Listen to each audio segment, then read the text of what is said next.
الله يعطيكم العافية. وصفتنا اليوم هي راح تكون طريقة الحليب المكثف المحلى بدون غلي على النار. سبق نزلت الطريقة الأصلية والوصفة الأصلية على القناة، فيكم ترجعوا لها. نشوف مع بعض المقادير وطريقة التحضير. بداية عندي كوب من الحليب البودرة، فيكم تاخذوا نص الكميات كمان. الكوب يلي بعير فيها الحليب بعير فيها جميع المكونات. عندي كوب من السكر البودرة، ملعقتين كبار من الزبدة.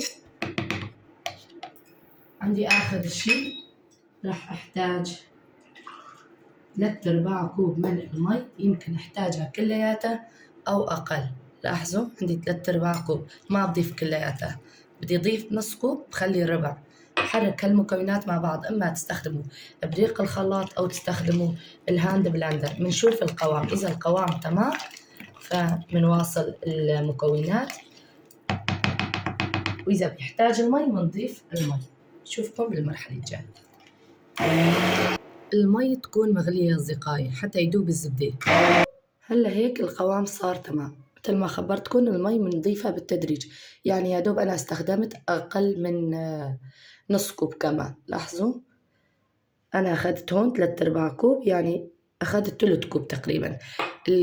كمية المي بتبقى عليكم، يعني إذا حبيتوا كثافة الحليب تكون ثقيلة بتقللوا نسبة السوائل، إذا حبيتوها تكون خفيفة زودوا نسبة المي، بس أنتوا بتضيفوا بالتدريج. هلا القوام هيك بيكون، لاحظوا.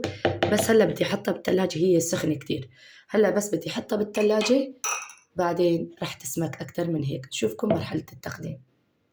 ورجعنا لكم أصدقائي بعد ما صفيتها وحطيتها بالبرطمان.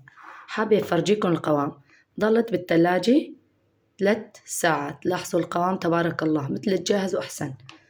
يعني هاي طريقة كتير سهلة. هلأ راح أسكب لكم زبدية حتى تشوفوا القوام أكتر أوضح يعني. لاحظوا القوام حبايبي،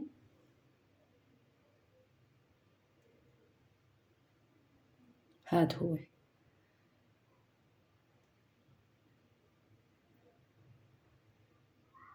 لاحظوا القوام تبارك الله، يصير على خط شكل خط رفيع كمان ما ينقطع. فيكن تستخدموها لجميع أنواع الحلويات يلي بتطلب فيها استخدام الحليب المكثف المحلى. لاحظوا. بالختام نصلي ونسلم على خير الأنام.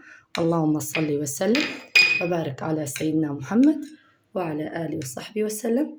بأمان الله.